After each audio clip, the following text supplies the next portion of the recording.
Olá pessoal, tudo bem? Vamos à aula do módulo 16, Geografia e Globalização. Vamos direto para o material. Logo de cara a gente encontra uma imagem, né, que nos mostra muito. Por que nos mostra muito? Nós estamos vendo aqui a influência dessa globalização sobre as culturas. Logo de cara aqui nós temos uma imagem de Teherã, certo? De acordo com a legenda aqui, essa foto aqui é em Teherã. E quando eu falei que mostra muito, porque nós temos aqui um iPhone, né, com a sua famosa marquinha da maçã dentada, numa cidade de um país muçulmano, né, o Irã. Irã esse, né, que sempre teve problema com os Estados Unidos, desde lá da Revolução Iraniana, em 1979, e que a gente percebe claramente, né, essa influência do capitalismo, principalmente de um capitalismo, estadunidense, num país que foi, vamos dizer assim, declaradamente inimigo dos Estados Unidos, desde aquela época da Revolução Iraniana, em 1979, quando o Shah Reza Pahlavi, que era um político amigo dos Estados Unidos, foi deposto e em seu lugar assumiu o Ayatollah Khomeini, que era completamente contra as influências do Ocidente, principalmente dos Estados Unidos, na cultura árabe, né? Na cultura dos persas também. Só para a gente esquecer que o Irã não é árabe, o Irã é persa, mas a religião é a religião muçulmana, principalmente de um governo xiita, extremamente radical como é o governo do Irã. E a gente mostra o poder que é essa globalização, né, como que faz com que esse planeta venha receber aí a expressão de aldeia global, faz parecer ser que houve uma aproximação das culturas, quando na verdade, né, essa aproximação não causou uma homogeneização. Muita gente tinha um medo disso, que houvesse o comando, né, numa homogeneização aí da cultura americana, mas a gente vê que isso aí não aconteceu. Hoje o que nós percebemos sim é uma maior aprofundamento cultural, né, um conhecimento cultural de outros grupos sociais que existem. Então é muito pelo contrário, né? Não houve uma homogeneização. O que a gente vê basicamente é uma heterogeneização, né? Nós recebemos influências de diversas regiões e não apenas de uma só, por culpa dessa possibilidade de a gente ter acesso a outras culturas aí. Sempre foi assim? Claro que não. Então logo de cara nós temos a evolução do comércio mundial, que a gente vai remontar isso aí na época das grandes navegações. A palavra globalização foi uma palavra que passou a ser usada aí na década de 80 para cá, mas o processo, né, esse processo de aumento do comércio mundial, né, de possibilidade da intensificação do comércio entre as regiões, e regiões até diversas, regiões até distantes, aconteceu sim, né, basicamente em função dessa busca, da procura por novas rotas comerciais, por recursos minerais, recursos alimentares também.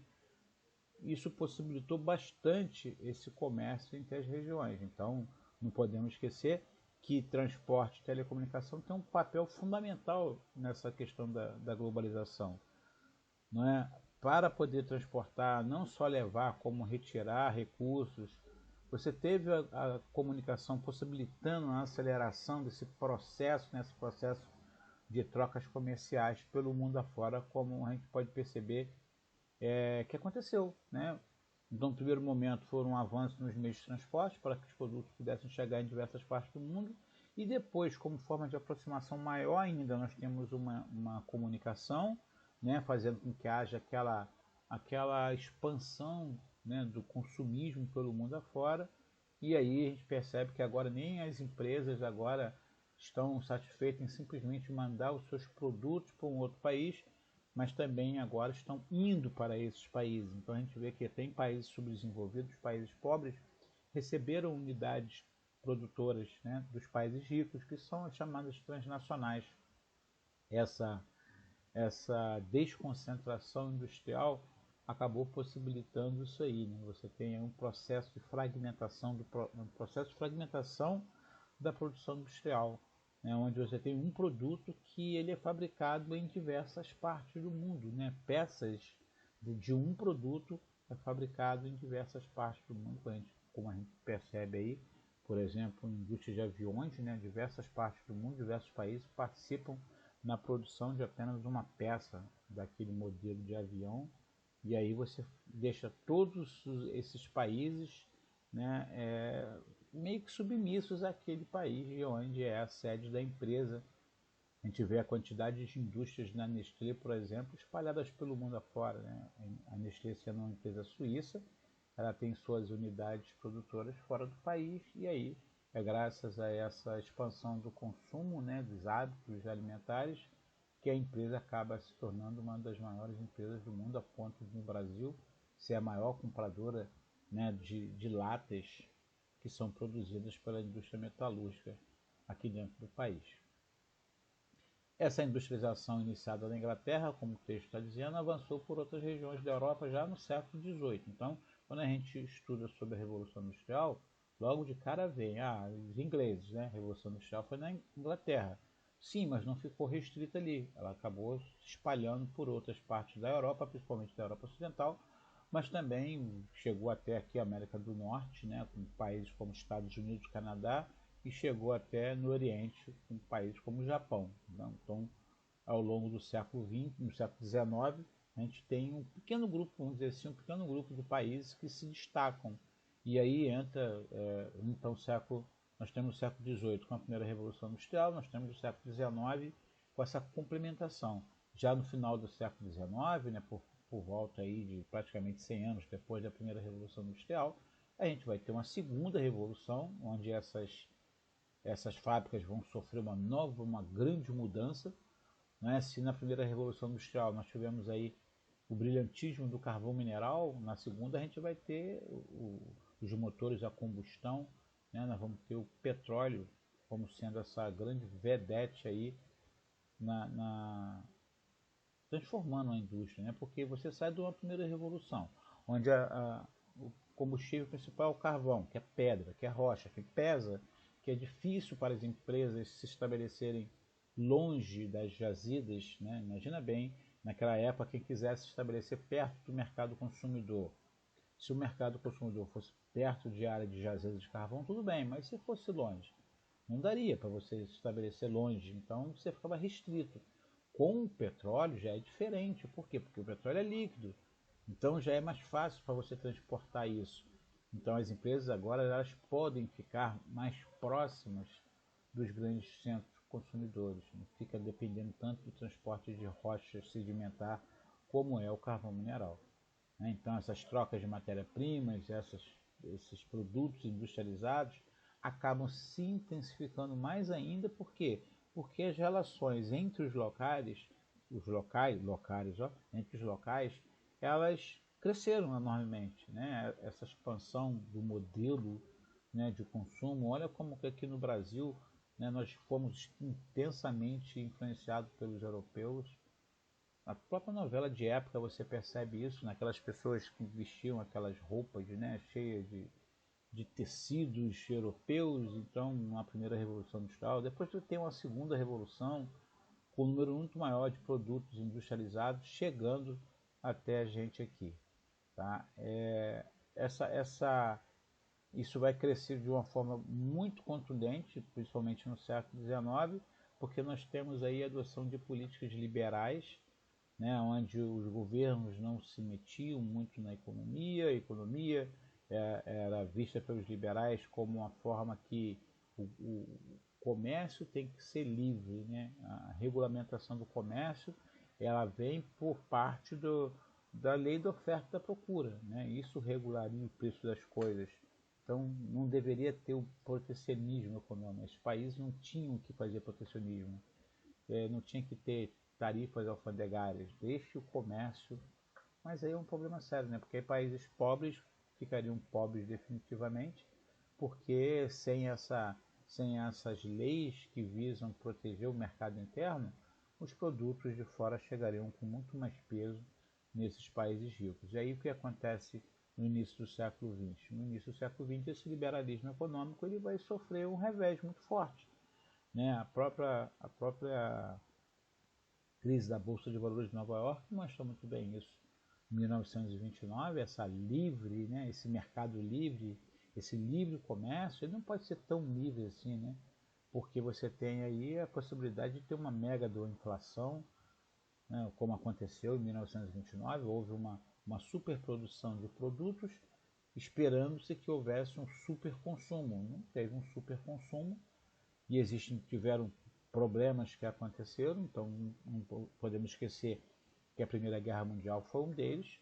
De 1914 até 1918, a guerra aconteceu no palco europeu, né? Então, as indústrias europeias simplesmente pararam ou mudaram as suas funções, né? Indústrias de tecidos viraram indústrias de fardamentos, indústrias de metais viraram indústrias para produzir capacetes, sei lá, projéteis de munição. E quem ganha com isso são os Estados Unidos. Eles é que vendem muito para a Europa na guerra. Só que essa guerra vai acabar, e quando essa guerra acabar, como é que fica? Porque as indústrias vão voltar à sua normalidade na Europa. Então os Estados Unidos não esperou isso aí, né? Parece que eles não contaram muito com isso, porque houve uma superprodução de produtos nos Estados Unidos, e quando acabou a guerra, o que aconteceu?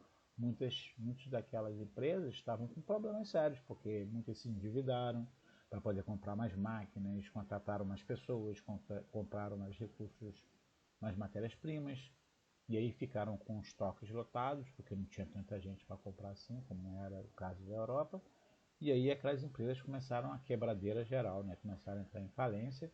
Você tem aí as ações na Bolsa de Valores de Nova York dessas empresas despencaram, e isso acabou carregando muitas outras empresas também para a falência em função dessa quebra da Bolsa de Valores, e que acabou sendo um problema mundial, né? Porque se o maior comprador, os Estados Unidos, ele sofre um revés desse, os outros países também acabariam seguindo pelo mesmo caminho.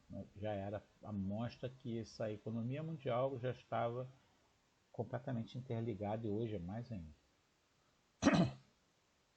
Então está aqui, ó, já no início do século XX, o liberalismo econômico iniciado pelos britânicos e o livre comércio sofreram um duro golpe com a crise de 30. Sim, né? E aí, com a crise, o que aconteceu? Diversos países falaram assim, esse livre comércio não pode ficar, nós vamos ter que fazer protecionismo. E aí inicia-se um novo modelo, né? E aí temos um protecionismo como forma de recuperação econômica. Olha, vocês liberais, sinto muito, mas vocês estão fora. E aí os liberais se recolhem, e aí nós vemos agora um estado de bem-estar social, né? Nós temos um estado forte, tomando conta, inclusive, até da economia, né? É o Estado, é o governo tomando, vamos dizer assim, as rédeas também do ponto de vista da economia. O que acontece com o fim, né, da Segunda Guerra Mundial, os Estados Unidos, como forma de expandir, né, toda a sua força política, ele usa disso e cria algumas organizações. A gente vai ver aqui na conferência de Bretton Woods, né, 1900, o que é curioso, muito curioso. A conferência foi em 44, a guerra acaba só um ano depois, em 45. E nessa conferência já são criados aí, ó, já é criado o Banco Mundial e o FMI. Poxa, eles já sabiam que iam ganhar a guerra, com certeza. Um ano antes já estavam organizando todo aquele mecanismo, aquela infraestrutura para depois que acabasse a guerra, né, você ter esses países aí que vão controlar a economia mundial. Você tem o FMI como forma, né, de ajudar economicamente os países para poder ter seu desenvolvimento. Você tem um Banco Mundial que é criado para tentar recuperar economicamente aqueles países que participaram da Segunda Guerra. O que nós estamos vendo? Nós estamos vendo um pequeno, um seleto grupo de países que vão acabar controlando futuramente a vida, né, de muitos países do mundo, principalmente aqueles que precisaram se endividar contraindo empréstimos dessas organizações. E junto com eles é criado também a Organização Mundial do Comércio. Você tinha antes disso, você tinha até uma organização que cuidava do comércio, que era o GATT, né, que era o Acordo de Tarifas. Mas o GATT não tinha um poder decisório, não tinha um poder de punição, vamos dizer assim, caso acontecesse algum problema econômico entre um país e outro. A retirada do GATT e a criação da OMC, né, a Organização Mundial do Comércio, é um marco fundamental, porque agora essa organização ela já vai ter poder de punição. Então, como assim poder de punição? De repente um país está fazendo alguma coisa errada e aí simplesmente a OMC determina que os países que fazem parte da Organização Mundial do Comércio têm que fazer um boicote econômico para aquele outro país. E aí ou ele faz aquilo que tem que ser feito, né, por exemplo, a diminuição do protecionismo, ou simplesmente ele vai ficar isolado do comércio mundial. E ficar isolado do comércio mundial não é uma coisa assim tão saudável para a vida financeira de um país, né? E é isso que diz aqui, né, nessa parte aqui, que foi para tentar reorganizar a economia. E aí, isso aqui foi fundamental para que aquela amizade, vamos dizer, entre a União Soviética e os Estados Unidos durante a Segunda Guerra, lutando contra os alemães, isso ia acabasse. Por quê? Porque os Estados Unidos, na conferência de Bretton Woods, eles determinam que o dólar vai tomar o lugar do ouro como moeda de troca internacional, né, como sendo padrão de referência para transações econômicas a nível internacional. E aí a União Soviética, porque já queria um pretexto mesmo para acabar com a amizade, e aí ela usa isso principalmente, né, dizendo que aquele acordo, né, aquela parceria com os países ocidentais estaria chegando ao fim. Então, os Estados Unidos passa a ser, né, isso coloca claramente os Estados Unidos na condição de ser o país com maior poder de influência sobre o mercado mundial. Exatamente aqui nessa parte desse texto aqui vem falando sobre, né, a troca do GATT pela OMC. Então está aqui, ó, os países signatários do GATT, né, tinham o compromisso de garantir o livre comércio e de honrar acordos comerciais. Só que aqui não tinha a questão da punição. A criação do GATT, se a gente parar e analisar, isso aqui era muito bom para aqueles governos que faziam protecionismo, né? Porque não tinha punição contra eles. Olha aqui, ó, apesar dos inúmeros avanços promovidos pelo GATT, ao longo dos anos seguintes à sua criação, em diversas situações, a força política dos países desenvolvidos se impôs nas negociações. É tipo, faz o que eu mando, mas não faz o que eu faço, né? Principalmente que setor? Está aqui, ó, no agrícola, cujas políticas protecionistas praticadas pelos Estados Unidos e de alguns países da Europa não condizem com o princípio do livre mercado pregados por eles próprios. É estranho, né? Você fala, olha, vamos ter o livre comércio. Tá bom, então vamos fazer o livre comércio. Então os países pobres também podem mandar para os países ricos. Mais ou menos, nós vamos ter alguma política protecionista, mas vocês não podem ter protecionismo contra os nossos produtos. Muito estranho isso, né? Cadê o livre comércio? Então você tem essa crítica muito forte aí. E um outro fator de limitação, além desse fato dos Estados Unidos e alguns países da Europa não atenderem isso, foi aqui, ó, foi a dificuldade de impor punições a países que descumprissem as suas determinações, o que evidenciou sua capacidade, ou seja, a capacidade do GATT, né, a sua incapacidade para lidar de maneira efetiva com os diferentes interesses envolvidos no comércio, no campo do comércio exterior. Então, cara, que isso? Um peso, duas medidas? Não tem como. Então é aí que sai, né, para poder consolidar mais o processo, o GATT, ele simplesmente é substituído em 1995 pela ONU, pela OMC.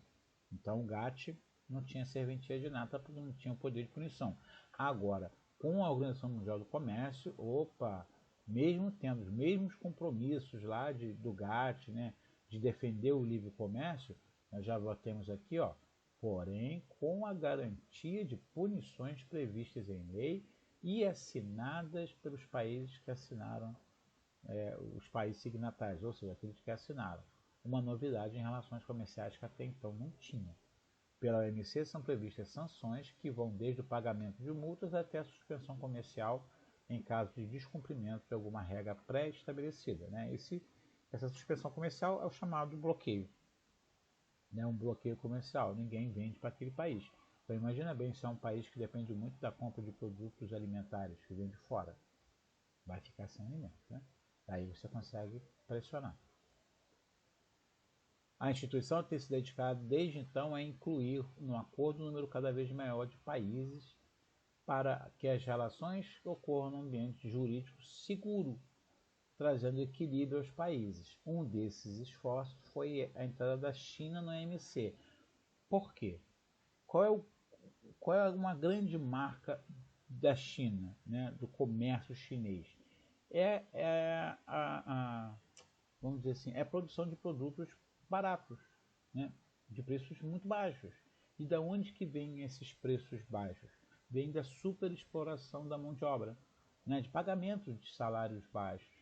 Então, já que seria importante, muito importante para o comércio mundial, que a OMC tivesse a participação da China. Porque enquanto a China não fazia parte da OMC, não tinha que dar punição, não tinha como dar punição para os chineses. Ele não estava fazendo parte do bloco da OMC, então ele não tinha que cumprir uma regra que ele não assinou. E aí quando a China, né, entrou em 2001, aí agora a coisa muda, porque ela começa a ser questionada por causa desse pagamento de salários muito baixos. Porque para muitos isso era visto como um dumping, né? Um dumping social. O que é o dumping? Para depois a gente falar o que é dumping social. Dumping é quando uma empresa chega numa cidade, por exemplo, e para acabar com a concorrência que fabrica, que comercializa os mesmos produtos que ela abaixa muito o preço. Ela reduz muito o preço, muito mais baixo até do que a concorrência é capaz de trabalhar. Mas como é que ela consegue fazer isso? Porque de repente ela tem outros produtos ou em outras regiões onde ela tem empresas que ela não faz isso lá, justamente para poder fazer numa região. Qual é o grande intuito dela? Ela baixando o preço, aquela concorrência não vai conseguir competir com ela e vão quebrar. E uma vez que quebrem, agora só tem ela comercializando aquele produto, não é? O que ela faz? Ela pega agora e aumenta o preço, porque não tem mais concorrente. Isso é dumping. Isso é uma prática que é ilegal dentro do comércio. E no caso da China, é um dumping social. Por quê? Porque são produtos baratos, mas que vêm pela super, mega e hiper power exploração da força de trabalho, ou seja, de salários extremamente baixos. Então aí a comunidade vai falar, ó, isso aí está errado. Você tentar baratear os custos de produção, beleza, você conseguir um material mais barato, uma fonte de energia mais barata, com isso você consegue baratear o preço do produto. Mas pagando pouco o empregado, pagando salários injustos, aí isso está errado. Então aí você tem aí a possibilidade agora, né, da OMC pressionar os chineses para poder rever isso aí. Olha, vocês vão ter que botar um salário, pelo menos que seja um salário condizente, digno, né, da pessoa humana, e aí vocês vão acabar aumentando o preço dos produtos de vocês. E a gente vê que isso aconteceu, né, a própria questão aí do padrão dólar como moeda internacional, isso mexeu muito com a China, porque eu me lembro muito bem que há uns 3 anos atrás o comércio de produtos chineses aqui para o Brasil era muito maior do que é hoje. E por quê? Porque aumentou o valor do dólar. Tudo que vocês entram numa loja para comprar um produto da China, os preços estão altos. Não é que o preço está alto, o preço deles é o mesmo na moeda deles. Mas quando você faz a conversão, né, do padrão dólar de moeda internacional, a gente vai ver que o preço acaba ficando lá em cima. É um produto que era muito barato aqui agora já não é tanto assim, né? Não é tão mais. Então essa questão do dumping vem muito aqui, ó, né? Quando eu falei do dumping social, do pagamento de salários baixos, é uma das medidas, né, que acabam sendo uma medida protecionista que a China faz. Uma outra medida que ela faz e que muitos países reclamam é que a China desvaloriza a moeda deles. A China desvalorizando a moeda deles, o que vai acontecer? Você comprar um produto chinês estando nos Estados Unidos, você vai comprar uma grande quantidade, porque você está pagando em dólar. E aí você com dólar você compra um monte de yuans, né? Que o yuan é a moeda chinesa. Então o dinheiro o dinheiro entra na China e não sai. Por quê? Porque o chinês que quer comprar um produto dos Estados Unidos, por exemplo, estando a moeda dele desvalorizada, comprar um produto dos Estados Unidos é muito caro, porque você vai ter que gastar muito yuan.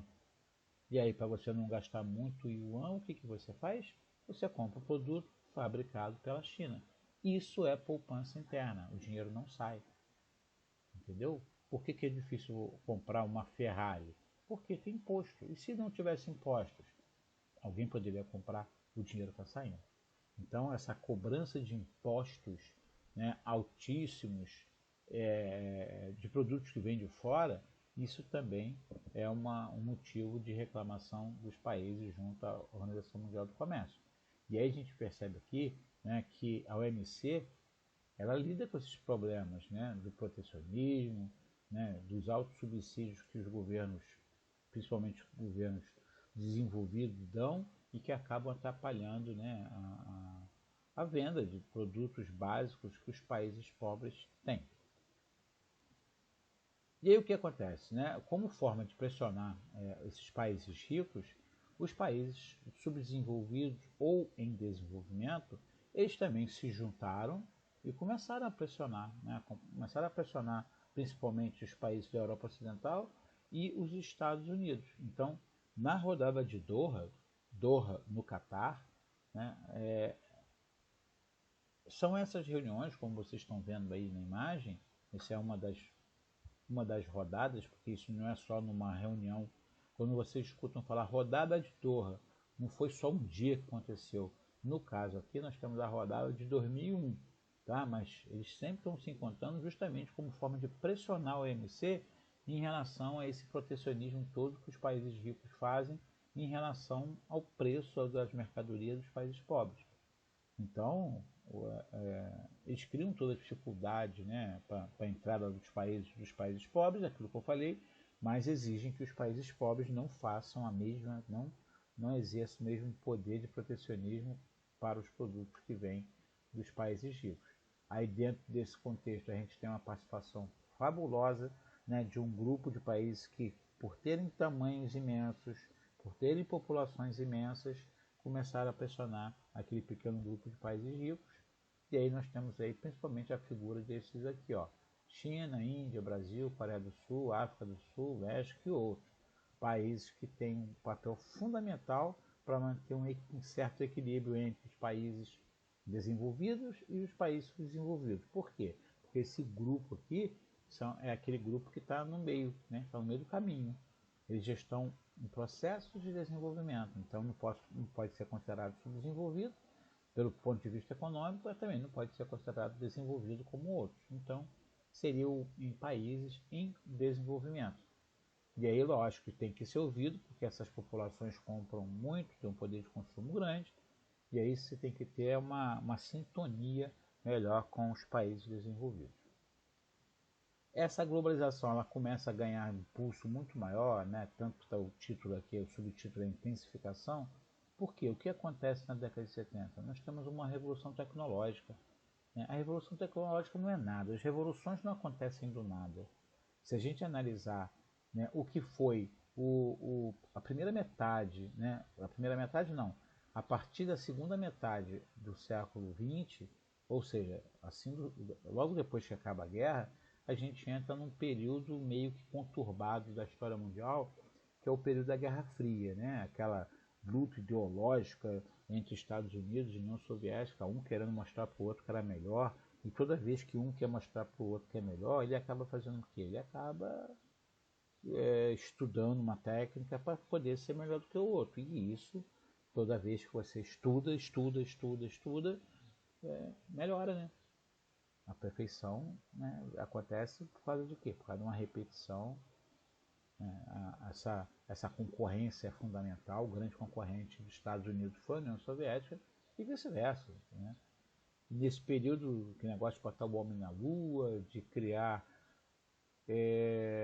armamentos cada vez mais poderosos, mais sofisticados, acabou levando a pesquisa. Né? Colocar o homem na lua não é fácil. Né? Fazer um veículo que chegue até lá não é fácil.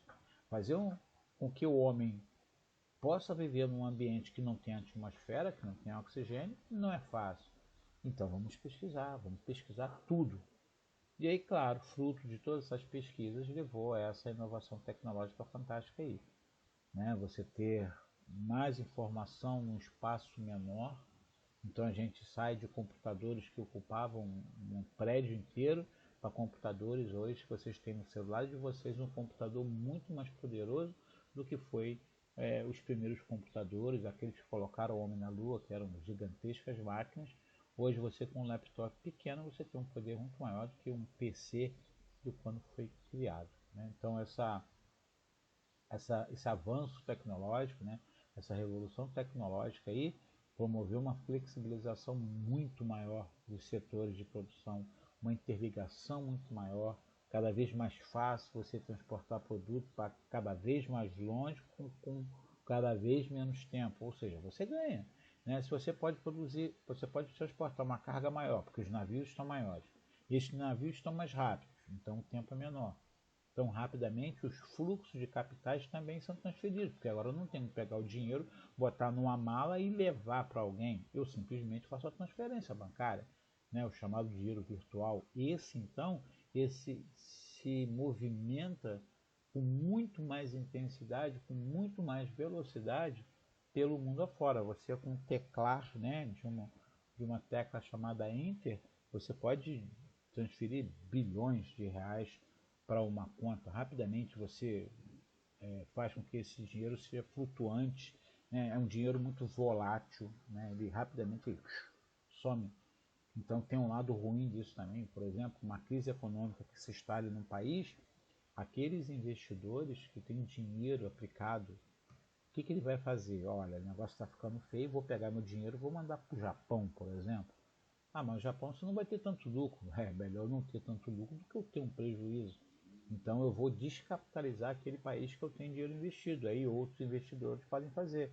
Simplesmente ligando para o seu operador da Bolsa de Valores e dizendo, ó, retira meu dinheiro que está empregado no Brasil ou qualquer outro país. Né? Então tem essa parte ruim da história também. Falei isso aqui. Depois se quiserem ler, vocês podem ler. Tudo que eu falei está escrito. Temos aqui uma relação fortíssima, né, do Japão que se desenvolveu com a área do seu entorno, né, o próprio desenvolvimento econômico da Coreia do Sul, de Hong Kong, de Taiwan e de Singapura, que está aqui embaixo, ó, aconteceu porque houve esse desenvolvimento aí da, da economia japonesa, né? Podemos dizer que foi um transbordamento. Países que receberam também dinheiro dos Estados Unidos na época do Plano Colombo, né? Aquele plano de ajuda econômica que foi dado para essa região, principalmente para eles não se transformarem em país socialista, já que o Japão tinha tudo para se tornar um país socialista, né? Perderam a guerra para os Estados Unidos, então teoricamente iriam se aliar à União Soviética. Malandramente os Estados Unidos fizeram, opa, peraí, antes que isso aconteça, vamos ajudar o Japão a se reerguer, claro, né? Evidentemente vamos proibir ele de ter investimentos em militarismo, porque foram nossos inimigos, mas eles vão poder mostrar para a Rússia, principalmente, que na época ainda era a União Soviética, vamos mostrar para a União Soviética que um país capitalista, mesmo que seja perdedor numa guerra, ele tem um poder de se recuperar muito forte. E aí houve todo esse investimento dos Estados Unidos naquela região ali. Essas nações investiram pesadamente em educação, viram no Japão que isso seria uma boa coisa, e aí a indústria japonesa cresceu, e como o Japão é pequeno, o Japão precisa de espaço, o que o Japão faz? Ele pega as suas indústrias tradicionais e manda, né, para a região do entorno dele, para que ele possa, enfim, trabalhar apenas ou na grande maioria, com indústrias ligadas ao setor de tecnologia de ponta. E aí cresce esses países e eles se tornam grandes países exportadores. Muitas empresas foram para lá para aproveitar essa mão de obra barata, para aproveitar essa ausência ou ineficiência de leis ambientais. E esses países também cresceram. Né? O que está em amarelo é o primeiro grupo de tigres e o segundo, né, o que está em verde é o segundo grupo. Por quê? O segundo grupo também surge, vamos pensar assim, Se os tigres asiáticos surgiram do transbordamento da economia japonesa, os novos tigres asiáticos surgiram do transbordamento da economia do primeiro grupo, que também passaram a investir neles. Então nós temos uma grande mudança acontecendo no Sudeste Asiático. Né? Porque, no primeiro momento, eram regiões que eram meramente plataforma de exportação, ou seja, era apenas para você produzir ali e pegar o produto e vender na Europa, nos Estados Unidos. E aí, quando você percebe agora, você tem países ali que estão com uma condição econômica boa, né? Por exemplo, Coreia do Sul, por exemplo, Taiwan, né? A própria Singapura também, são regiões onde a riqueza acontece hoje. Ou seja, né, muitos locais passaram a ter uma condição de vida melhor depois que aconteceu esses investimentos todos. Tá? As empresas japonesas então conseguiram, por meio de facilidades oferecidas pelo avanço dos setores de transporte e comunicações, transferir parte de suas unidades de produção para outras regiões. Foi o que aconteceu aqui. Esse texto aqui fala exatamente sobre o surgimento, né, dessa região aí dos tigres asiáticos. Esse modelo, né, de produção, isso foi colocado em prática em todo o mundo, né, esse negócio de transferir indústrias para outras regiões para se beneficiar, né, desses impostos baratos, de mão de obra barata, de fonte de energia barata. E aí o que aconteceu foi que também outras regiões passaram a crescer e aí começaram também a produzir produtos que já estavam sendo produzidos por esse grupo. O que nós estamos falando aqui? Isso vai ter uma concorrência maior, né? Nós vamos ter uma integração muito forte da economia, porque quando a gente fala que as empresas se transferiram para países externos, né, para outros países, a gente vê a integração da economia. O Brasil e os Estados Unidos estão integrados, muito integrados economicamente falando. A gente não pode ficar torcendo para que a coisa dê errado nos Estados Unidos, já que muitas empresas estão aqui, né, como que nós temos ligações com essas empresas. Então, hoje em dia, com esse mundo globalizado, qualquer problema que aconteça em qualquer parte do mundo, você pode ter certeza absoluta. Né? É o famoso efeito borboleta. Né? O bater de asa da borboleta num lado do mundo promove um furacão do outro. É mais ou menos assim que é a frase. Mas o mercado internacional hoje está assim. Né? A globalização possibilitou isso aí. É o maior fluxo de pessoas, maior fluxo de finanças, maior fluxo de problemas, né? Maior fluxo de rapidamente, se rapidamente a informação ela espalha, rapidamente também coisas ruins se espalham. Né? Se a globalização ela possibilitou que houvesse um maior dinamismo das redes legais, também houve um maior dinamismo das redes ilegais, né? Como que o tráfico, venda de armas, venda de drogas, venda sei lá, de corpos, né? Tráfico de órgãos, né? Quantas crianças morreram para ter seus órgãos retirados e de repente atender um transplante de uma criança rica na Suécia, sei lá, alguma coisa assim.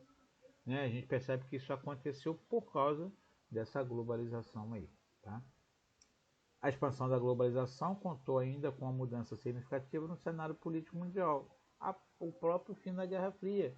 Olha como que isso muda, porque com o fim da Guerra Fria, aquele grupo de países que sofreu a influência lá da União Soviética, agora vão passar a integrar o bloco de países capitalistas, porque o socialismo ele simplesmente ruiu no leste europeu. Então o que nós estamos falando? Maior número de países. Só da União Soviética, o que surge depois? Né? Com a fragmentação da União Soviética, nós temos 15 repúblicas. E essas repúblicas também vão passar a fazer o comércio internacional. Agora, além dessas repúblicas, ainda tem aqueles outros países que ficaram sob a influência da União Soviética. Né? Você tem a Tchecoslováquia, que foi fragmentada em República Tcheca e Eslováquia. Você tem a Alemanha Oriental, que foi reunificado com a Alemanha Ocidental. Você tem a Polônia, você tem a Hungria. Ou seja, você vai ter um grupo muito maior de países agora fazendo comércio internacional, né, mediante ao fim aí da influência da União Soviética daquela região. Aqui, né, depois do fracasso que foi lá o liberalismo naquela de 1930, nós temos aqui, a gente volta um pouquinho de tempo, né, que a gente entra agora naquele estado de bem-estar social que eu falei, que é o Estado tomando conta de tudo. Esse tipo de plano econômico, né, de situação econômica, ele é feito preconizado por John Keynes. O nome dele é John Maynard Keynes, que recebe o nome de keynesianismo, né? Então nós tivemos o liberalismo, depois o keynesianismo e depois aí vem o neoliberalismo. Mas o que seria então esse keynesianismo, né? O keynesianismo seria o Estado pegando a rédea do poder de novo, né? Para consertar aquilo que a crise da Bolsa de Valores acabou provocando. Então o que vai ser? Se antes no liberalismo você tinha uma total ausência do Estado na economia, com o keynesianismo é o contrário, é uma forte presença desse Estado tomando conta de tudo, né? Esse protecionismo muito forte contra produtos de fora, né? Para tentar dar uma recuperada econômica. Então a gente vai ter o quê? Perde força neoliberalismo, ganha força o keynesianismo, que depois você tem agora, aos pouquinhos, aqueles velhos liberais, né, que quando viram que aconteceu o problema da Bolsa de Valores, eles ficaram na deles, né? E caramba, deu ruim. Deixa o Estado pegar, deixa o Estado consertar aquilo que nós bagunçamos.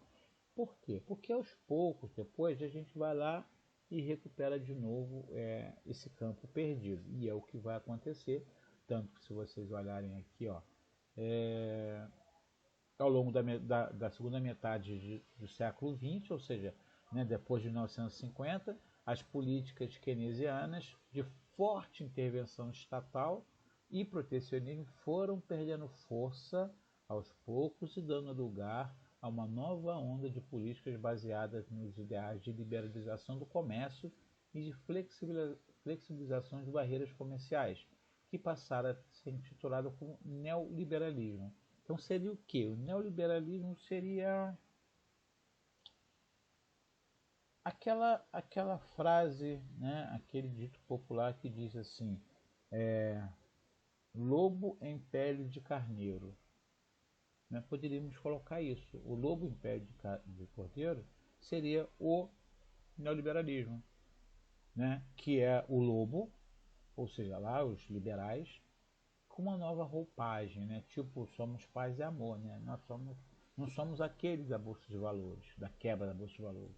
Nós somos um novo. Esse novo seria o seguinte, olha, antigamente a gente falava que a economia não tem que ter a participação do Estado, né? Deu ruim. Mas também o Estado não pode tomar conta de tudo. Então a economia tem que seguir com um pouco do Estado só olhando de longe, vendo, como sendo um agente regulador. Caso dê algum problema, esse Estado entra, resolve esse problema e depois sai e fica de longe olhando. É como se fosse um fiscal. Como seria isso, professor? Como é que a gente consegue perceber essa situação que o senhor está falando? É fácil. O que acontece quando o dólar está muito alto? Se o dólar ficar muito alto, isso pode influenciar bastante nas nossas importações. Muitas empresas precisam de comprar produtos de fora. Então, se o dólar estiver muito alto, o preço desse produto quando ela fabricar aqui vai ser muito alto. Então pode ser que ninguém compre. E aí essa empresa vai quebrar, vai ter demissão. Isso é um problema que o governo não quer, que tem um montão de gente desempregada. Então, é um problema. E como é que ele entra? Como é que esse fiscal vai entrar para resolver o problema? É simples. Ele passa a vender os dólares que ele tem em reserva. Com essa enxurrada de dólar no mercado, o que acontece? Quando você tem uma oferta muito grande de um produto, a tendência é que o preço desse produto caia. Então eu coloco meus dólares de reserva no mercado para vender e aí o valor do dólar cai. E aí eu consigo resolver. Mas o que pode acontecer, por exemplo, se o valor do dólar estiver muito baixo? Ei, que bom, vou poder comprar meu Nike. Não é isso. Você não pode pensar só nisso. Ah, pessoal, então, mas se o dólar estiver muito baixo, a importação vai aumentar. Sim, a importação vai aumentar. Mas vocês não esqueçam que existe uma coisinha chamada balança comercial. Você compra, mas do outro lado da balança você tem o quê? A sua venda, a sua exportação. Se a moeda brasileira está muito valorizada, o que vai acontecer? o gringo, quem está lá fora, não vai querer comprar o produto brasileiro. Por quê? Porque está caro, não é? Desvalorizada a moeda dele, o dólar está valendo muito. Antigamente eu com $1 eu comprava R$ 4. E aí, de repente, o dólar ficou muito baixo. Ou seja, eu vou precisar agora de $1 para comprar R$ 2. Não, isso aí não é vantagem. E aí?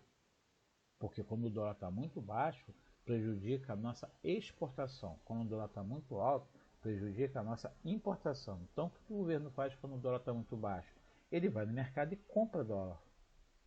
Comprando dólar, vai começar a faltar dólar no mercado e o preço do dólar começa a subir. Então, aquele que não estava vendendo tanto, ele vai começar a vender porque a sua moeda foi desvalorizada. Nesse momento de dólar alto, o Brasil é um excelente lugar para fazer turismo, não é? Não estou falando nós brasileiros fazermos turismo no Brasil, gente de fora. Se a moeda dele está supervalorizada aqui, então vem para cá. Com poucos dólares você consegue passear no Brasil. Entendeu como é que funciona essa história? Mais ou menos assim, né? E aí onde é que inaugura-se a política de neoliberalismo? Começa com a Inglaterra, tá? Começa no Reino Unido, no governo da primeira-ministra Margaret Thatcher, e isso rapidamente já passa para os Estados Unidos no governo de Ronald Reagan. Reagan era um ator de Hollywood que acabou virando presidente da República, né? Então é aí que marca esse início de neoliberalismo. Aqui no Brasil, professor, como é que é isso aqui? Com quem que inaugura o neoliberalismo no Brasil? O nosso primeiro presidente neoliberal vai ser Fernando Collor de Mello, né? Ele que inaugura essa fase aqui, com a eleição dele, e aí depois, né, de Collor de Mello, a gente tem o sucessor dele, que foi o vice dele, que foi o Itamar Franco, que também neoliberal, e o Fernando Henrique Cardoso, também neoliberal. Né? O que marca muito o governo neoliberal, né, é o processo de privatização das empresas, né? Empresas que eram do governo passam a ser privatizadas. Então nós temos aí a venda, né, dessa máquina estatal, porque diziam que os governos não estavam conseguindo atender todos os interesses da população e que deveria acontecer a venda dessas empresas do governo, que na verdade dava prejuízo para o governo. O problema todo é que o governo não tinha como investir nas empresas como deveriam. Então, se você não consegue atender o que a empresa precisa, então o governo não tem capacidade de gerenciar isso. Então, venda essas empresas. E é isso que vai acontecer, é o que vai marcar bastante, foi essa privatização aí, né, que é a venda das empresas estatais para a economia.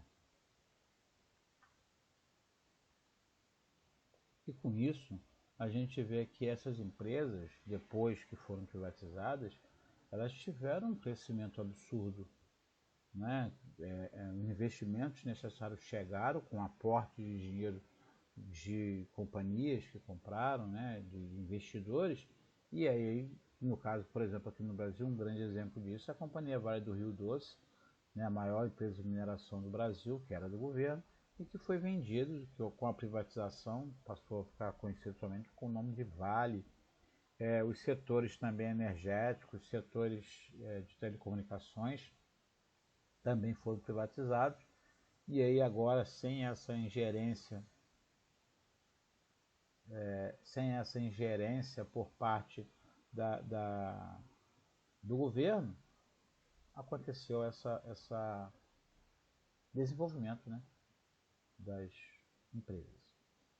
Globalização com capital especulativo, né? Outra marca dessa globalização é essa intensidade com que os fluxos acontecem, dessa possibilidade de enviar dinheiro para outras regiões, né? Com o advento da comunicação, né? Com o advento da internet, por exemplo, aí, nessa facilidade, como essa imagem, né? Isso aqui é a bolsa de mercados futuros da Nasdaq, essa possibilidade de você mandar dinheiro, isso aí é um problema também, né? Facilmente o dinheiro pode se deslocar. Aquilo que eu falei, né? Se um investidor vê um problema econômico podendo acontecer, ele, por causa dessa facilidade, ele transfere dinheiro. Então eu vou botar dinheiro, por exemplo, num país pobre onde eu posso ganhar com o lucro, né? Ou ganhar com alta taxa de juros que aquele país tem. Isso é capital especulativo, né? Por quê? Porque é fácil hoje você pegar um dinheiro emprestado por causa da facilidade da comunicação. Então, muita gente que tem dinheiro, ele acaba aplicando em diversas partes do mundo onde tem taxa de juro alta, porque ele bota o dinheiro lá, empresta o dinheiro e com a taxa de juros altamente, com patamares bem altos, ele pode ganhar dinheiro, né? É difícil controlar esse fluxo de capital. E justamente por ser difícil que é muito criticado, né, pelos grandes agentes econômicos. Você não sabe como isso acaba tendo uma influência muito negativa, né, justamente porque esses capitais eles podem rapidamente se deslocar. Você pode tirar milhões aí de um país. Se o Estado começa a pressionar isso, é um problema sério, ataca diretamente o capitalismo. Imagina bem que você tem um governo onde começa a proibir esse tipo de fluxo de capital, né? Essa facilidade de tirar dinheiro do país. É um problema, né? O intuito desses estados é dificultar isso, fazer com que as pessoas, olha, nós temos que proteger a nossa economia justamente desse tipo de capital. E qual a melhor forma de você proteger o país desse tipo de capital, que é o capital especulativo? Promova o desenvolvimento econômico, promova o desenvolvimento social também, né? Porque de repente agora, com as empresas trabalhando, produzindo, vendendo aqui para o nosso próprio país, pode ser que aquele investidor, ao invés de querer ganhar dinheiro com capital especulativo, ou seja, especulando ganhar dinheiro com juros altos, ele possa querer ganhar dinheiro com a produção, né? Investindo em empresas. Olha, eu tenho a possibilidade de ganhar muito dinheiro se eu investir em tal empresa e que tem determinados produtos. Aí o capital que era especulativo passa a ser um capital produtivo. É completamente diferente. Porque o capital produtivo ele fica no país, você está investindo na empresa, está investindo na geração de empregos. O capital especulativo não. Você está investindo na taxa de juros alta. E se essa população não conseguir pagar? Melhor ainda para você, que essa pessoa vai pagar juros cada vez mais altos. Entendeu? Então, a melhor situação para um país é ter capitais produtivos. Globalização cultural, né? Quando a gente olha essa imagem aqui, o que dá noção? Né? Mostra muito bem aqui a tentativa de você tornar pessoas diferentes iguais aqui, né? Seria aquele padrão de consumo, padrão de comportamento, padrão cultural, né? Você pode com isso comprar produtos dos Estados Unidos, então a gente vê muito eu vejo muito a questão do McDonald's, Coca-Cola, né? Então a gente vê que a televisão teve um papel fundamental, quanto que esses enlatados que vêm da Netflix, que vêm da Prime Video, influencia a vida das pessoas. Tem gente que fala até igual a um personagem de série, quer se vestir igual um personagem de série, né? Essa indústria cultural ela vem para dar um suporte, para dar uma base muito boa para o capitalismo, né? O compre, compre, compre vem muito daqui, né? Hollywood tem um papel fundamental de expandir o chamado estilo de vida americano, né? O American Way of Life. A gente percebe que como é que eu vou dizer assim, é uma armadilha muito sofisticada, né? Ela impõe a gente uma certa cultura e a gente acha que não, eu não sou influenciável. A gente é influenciável sim, né? A televisão tem esse papel de fazer você comprar uma coisa até que você não queria comprar e você vai comprar porque a sociedade espera que você compre. Entendeu? Se você não comprar aquilo, você não está fazendo parte dessa sociedade. Quanta gente, às vezes, para poder ser atendido num mercado, num grupo social, acaba até falando as mesmas gírias, né? Usando as mesmas roupas, porque se você não usar, você não está naquele grupo social. É simples assim. Pô, tem um grupo de amigos ou de amiguinhas, tudo gente boa, e eu quero fazer parte desse grupinho. Se eu não tiver padrão de comportamento igual àquele, eu não vou fazer parte. Ah, mas esse aqui eu não gostei. Ok, mas você vai acabar se enquadrando num grupo que tem os mesmos padrões sociais. Ninguém fica isolado. Ah, eu gosto de ficar com um grupo de pessoas que são completamente isoladas. É uma ideologia, não é? Ah, eu não sigo ideologias. É ideologia. Continua sendo ideologia. Você é aquela pessoa que não gosta de seguir ideologia. Existem outras pessoas assim, você sabia disso?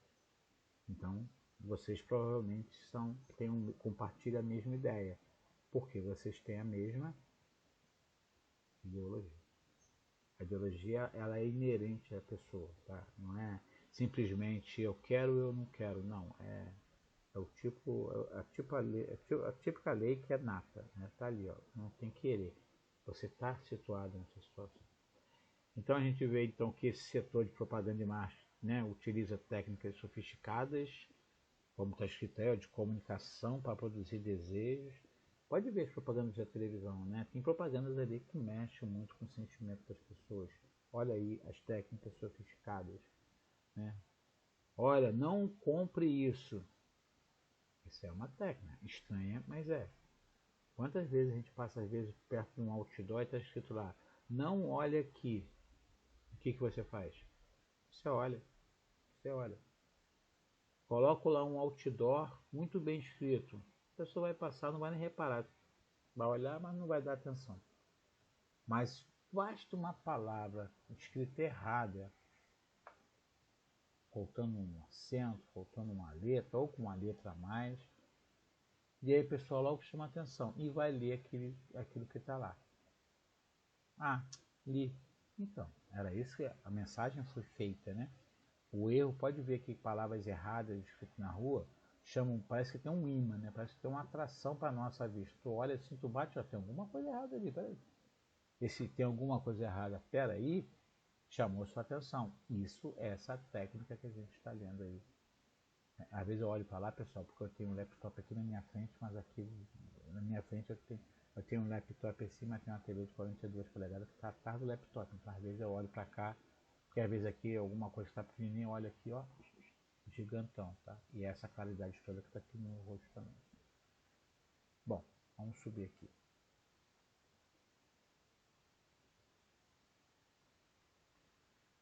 Ah, legal isso aqui, ó, esse parágrafo finalzinho aqui em cima, né, que diz que você tem uma certa homogeneização cultural, mas também, por outro lado, olha aqui, ó, a formação de redes mundiais em que circulam ideias e conteúdos culturais democratiza o acesso das pessoas ao conhecimento, assim como possibilita a difusão de culturas de grupos minoritários, com certeza. Né? A maior prova disso é o poder das redes sociais hoje, né? Como que as minorias ganharam poder, né? E esses grupos minoritários que a gente tanto ouve agora só tiveram essa voz por causa das redes sociais. Agora, a gente só tem que ter um cuidado muito grande com redes sociais, porque as pessoas às vezes acham que podem falar o que querem numa rede social, simplesmente porque eu escuto muita gente pensar, o Facebook é meu. É, aquela conta do Facebook é sua, mas cuidado com o que você posta, porque de repente você pode estar ferindo uma outra pessoa. E aí você pode estar entrando num campo minado. Ah, eu escrevo aqui o que eu quiser. Não é bem assim. Né? Tudo tem um preço. Para todo bônus existe um ônus. Escrever o que quiser não é assim. Olha o que você vai escrever. É verdade? Fere alguém? Né? Mancha a idoneidade de alguém? Porque se acontecer, você sai, pode acabar saindo até preso numa situação dessa, né? Ah, fulano ele é bandido. Nunca, jamais faça isso, tá? Porque você está imputando um crime, uma ofensa a alguém que você não tem provas sobre aquilo ali. E aí? Será que o seu Facebook pode ser usado para qualquer coisa? Claro que não, né? Mas que com certeza, né, foi um avanço, sim. Mas tem a parte ruim, né? Então estamos aqui as mazelas do que isso pode acontecer. Ela contribui muito para que aumente as desigualdades sociais no mundo, né? Não esqueçam, uma vez que vocês, com maior fluxo de informação, com maior fluxo de tecnologia, aquele grupo que já tem dinheiro vai ter mais dinheiro, né? A distância entre ricos e pobres até acontece, né? Você pode perder emprego por causa dessa globalização. Por quê? Porque desenvolvimento de máquinas, desenvolvimento de novos processos produtivos faz com que aquelas pessoas que não têm condição de investir num bom curso, ela fique de fora. E ela vai ficar de fora mesmo, tá? Porque você tem um centro de decisão, que é o teu patrão, pode ser empresas de fora, que simplesmente pode chegar e falar assim, fecha aquela unidade produtiva naquela cidade e coloca em outra. Ah, mas poxa, vai mandar muita gente embora. Ué, o que eu posso fazer? Então ela pode mexer muito com isso aí. Quantas empresas fecharam porque não conseguiram competir, ou então porque tinha uma outra empresa dela mesmo, tá? Uma outra filial próxima, e estava entrando em conflito as duas, não precisava ter as duas, podia ter uma só. Então fecha uma unidade. Poxa, mas se fecha uma unidade, todos os outros dessa unidade vai trabalhar na outra? Não, não vai, simplesmente não vai.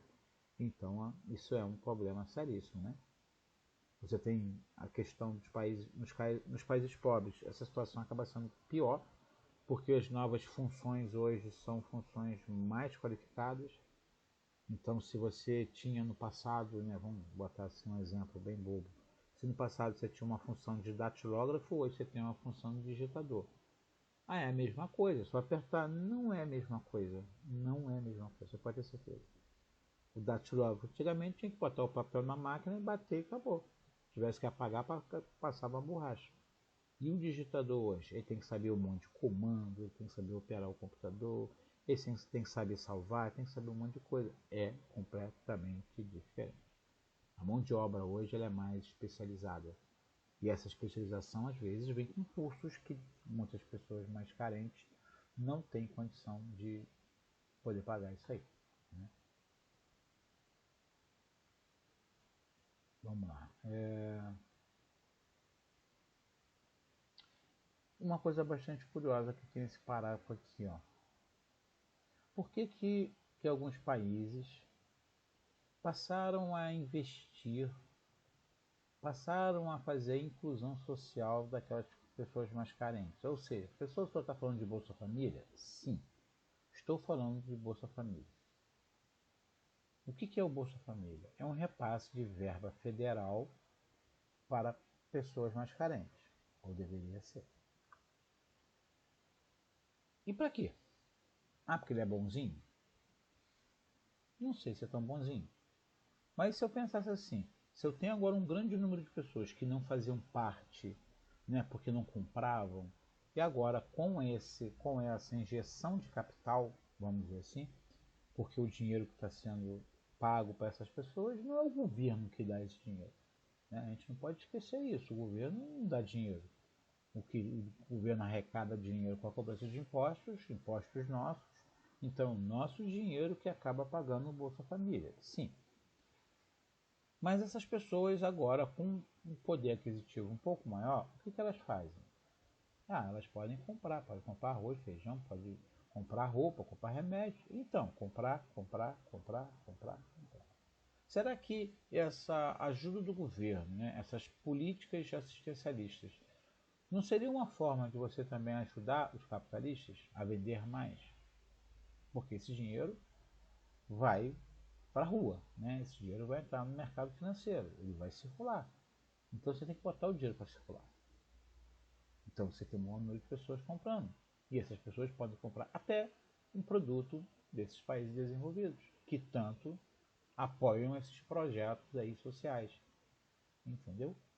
Então quando vocês veem, por exemplo, o Lula deu maior força na Bolsa Família. Isso é coisa que já existia antes de Lula, tá? Mas ele só incrementou um pouco mais, mas ele fez isso pensando na população carente. Duvido. O que Lula fez foi amenizar a pressão que vinha de fora. Porque o mundo inteiro, né, o mundo inteiro que eu falo, o mundo capitalista, tinha um medo muito grande de Luiz Inácio Lula do poder. E como forma de acalmar os investidores, o que ele fala? Olha, esse projeto que eu vou fazer é para que essas pessoas possam comprar mais. Opa, falou a palavrinha mágica, comprar mais. Isso para o capitalismo, isso é a palavra mágica. Comprar mais, lucrar mais. São palavras que, opa, então peraí, então o senhor Luiz Inácio Lula da Silva não é tão radical assim, porque ele sabe muito bem que o que movimenta o país é o emprego. E quem promove o emprego são os capitalistas. Então você tem um discurso socialista num país onde investidores é que dominam, é meio que radical demais, né? É o famoso socialista de iPhone, né? O cara é socialista, mas tem lá um smartphone de última qualidade, né? Tem um carrão. Ué, se você é socialista, por que você está usando esses produtos aqui? Vamos lá, então isso que eu falei está aqui, ó. O que isso visa? Né? Visa superar crises do capitalismo, amplia e consolida o mercado consumidor ativo que faz a economia se movimentar constantemente. E automaticamente, né, essas adoções da política neoliberal, com maior adoção de política neoliberal, a gente tem um desmonte daquele Estado forte, né, do Estado de bem-estar social. As condições de vida, logicamente, vão começar a ficar ruins, né, já que não tem a proteção social acontecendo, e o capitalismo ganha força, e o desemprego aumenta, então as nações mais ricas, né, acabam ficando mais ricos, aí é o problema de exclusão social que a gente acaba vendo aí. Então, lógico, né, que problemas como esse você vai ter nos países ricos também, evidentemente, mas só que em dimensões completamente diferentes, né? Nos países ricos tem pobreza? Tem, aprofundou a diferença de classe, mas muito mais profunda foi a diferença de classe nos países mais pobres. Né? Por quê? Porque você tem um conjunto de população maior, o número de pessoas mais carentes é maior, ou seja, nos países, como está aí no texto, nos países mais pobres, a condição de degradação social tem sido muito mais intensa e dramática do que dos países ricos, expondo a maior parte de suas populações a condições de miséria e pobreza, com um grande número de pessoas com um grande número de pessoas vivendo abaixo da chamada linha de pobreza, que é $1,90 por dia. Né? Então, como essa charge aqui cara, eu sempre vejo isso aqui em concurso, né? Muita gente fala assim, então o pobre não faz parte da globalização. Claro que ele faz parte, né? Todos fazem parte, todos estão envolvidos. Não é uma situação de, eu concordo ou não concordo. Você não tem que concordar com nada, né? A saída é, você está nela, qual vai ser a sua relação com ela? Então tem aquelas pessoas que podem ter uma relação boa, tem aquelas pessoas que não vão ter uma relação boa. Né? Você vai ter pessoas que são carentes e que a globalização também se nutre dessas pessoas. Pessoas que ganham pouco para que alguém possa ter uma condição melhor. Já imaginaram se fosse todo mundo rico? Né? Seria bom? Muita gente vai falar que seria bom, né? Mas a gente esquece que às vezes, se todo mundo tivesse o mesmo poder de compra de um cidadão dos Estados Unidos, o que ia acontecer? Simples, não teríamos mais recursos naturais no planeta. Se todo mundo pudesse ter carro, não teria trânsito, né? O trânsito não seria fluido, né? Ia ser um mega engarrafamento do mundo inteiro. Então, para que uma pessoa possa ter um carro, um número muito maior não tem que ter carro nenhum. Então, infelizmente, a verdade é essa. O que deveria ter, era uma divisão melhor da renda, mas não que todo o planeta ganhasse muito, porque se todo mundo ganhasse a mesma coisa e fosse salários altíssimos, todo mundo ia comprar, né? E aí os recursos naturais é que pagariam por esse problema. Valeu! Modo 16 fica por aí. Um abraço, até qualquer momento. E valeu! Tchau!